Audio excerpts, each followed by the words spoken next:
Imagine that you are married for 1 year. And every day you are thinking about separating. This is the situation of our student.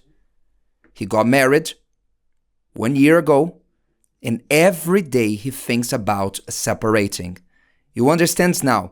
Let's try to help this student. If you know someone who is going through the same, share it with them so that they may be helped as well. Let's go. Você está ouvindo a Escola do Amor Responde, com Renato e Cristiane Cardoso. Let's answer the question of this student who does not want to be identified. I prefer not to identify myself. I'm from Ribeirão Preto. I am 30 years old. My wife is 37. And we have been married for almost a year now. And every day I think about getting divorced because of the arguments and misunderstandings at home. We have been together for 6 years, nearly 1 year married, and our communication hasn't been easy. My wife asks me for affection and tenderness, and I admit that I haven't been giving her that either. But everything has a consequence because sometimes I don't show her that attention or affection, since whenever she's close to me, she complains about everything. My wife is a very hard-working woman, and she raised her daughter on her own.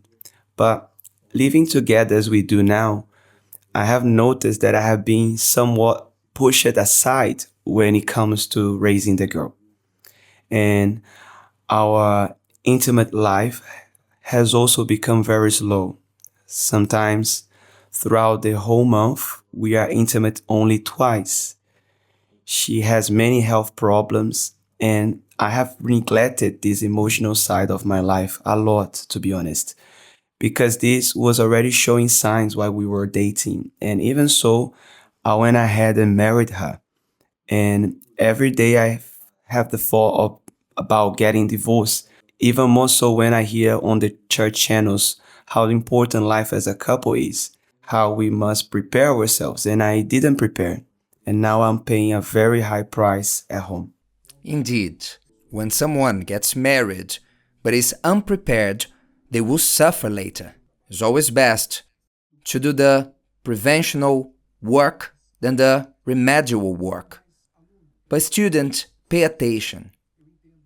I understand what you are feeling because no one gets married to fight every day, to live as enemies, to feel despised or tossed to the side. Nobody gets married for this. I understand your frustration. But what you must understand is the following. Many points that you mentioned are a consequence of a greater problem. The lack of intimacy of sex is a result. There's no intimacy between the couple. Sex is a thermometer between a couple. Sex is a thermometer of the temperature of the couple outside the room. If things outside the room are okay, so inside the room will also be okay. It is a consequence. There's no point of me giving you tips how to spice up your relationship because the problem is not there. You also mentioned about health problems. When the woman is not well emotionally, their body suffers. So I would say the most problems with your wife, health problems, are related to emotional problems. Again, a consequence. So what should we do? As we always have been teaching in love therapy, we need to go down to the roots. I will not even speak about the roots. I will speak about the most obvious. What you must do. What you must do is first to understand. You are married for 1 year. When you got married, in the head of the man, it doesn't change, but it does change in the mind of the woman. Because she thinks, now, he's my husband. I can trust in him. I can count on him.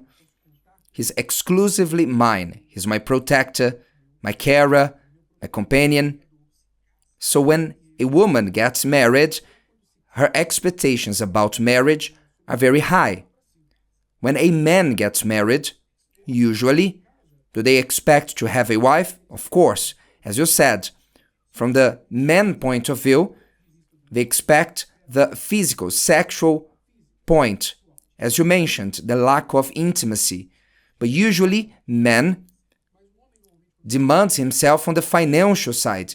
He demands himself to provide, I need to sustain the family, but the wife starts to demand more from the husband, because this is what it means in the mind of a woman, a marriage. In every sense, but especially emotionally. So the expectations of your wife are higher. That's why you noticed of what happened during dating period. It got worse. You saw signs when you were dating, and now you're seeing even more because the expectations are higher. And what is her main complaint? Care, affection. She demands care and affection.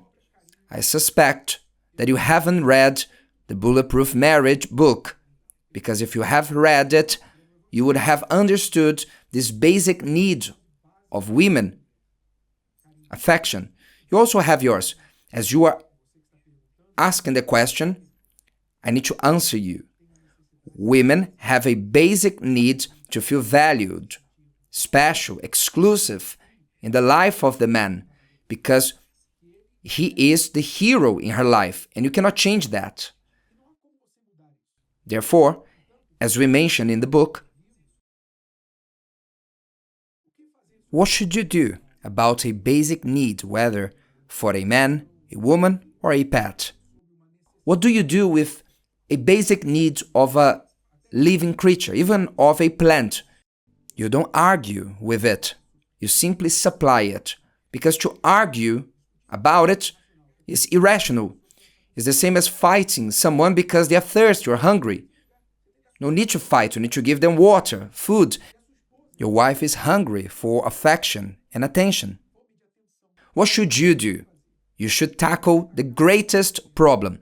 If you do that, the other problems usually will fall with time. And the greatest problem is the following. You said that your wife is hardworking, raised her daughter by herself. And a woman who did this in her life, she always felt alone. So your wife, even married, she feels alone. She feels uncared for. She feels that she's not appreciated or valued by you. This is what she's feeling. And there's no argument here. I know that you are on the other side saying, yeah, but there's no mood because she's always complaining. Of course, when we are hungry, we are complaining. Have you ever felt hungry? What do? If there's someone next to you and you are hungry, what will you do? You will say, I'm hungry. Isn't it? Because you're hungry is a basic need. So you complain for what? In the hope that someone may have food to satisfy your hunger. She complains in the hope that you will give her something. It's wrong, but it's like a baby crying. It irritates to hear a baby crying.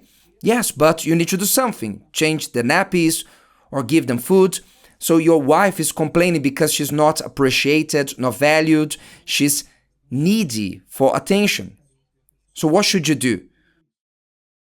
Solve this. Your mission as a man and husband is to make your wife to feel cared for, valued, special for you, even if in the moment you don't feel like doing it. There's no mood. She doesn't help. But what should you do? You will become deaf to her complaints in the sense of, oh, the environment's not good, she doesn't help. You will ignore the fact that she's upset and complaining, and you will simply give her what she needs. All that I said, affection, value, care, hug her, talk to her, listen, alleviate her burden, be part of it, even if initially you don't receive because she's needy. What means you have to water this ground for a while, and only later this ground to produce fruits. You have to water the ground, clean it, plant the seeds, and only later you have the fruit. So don't be in a hurry.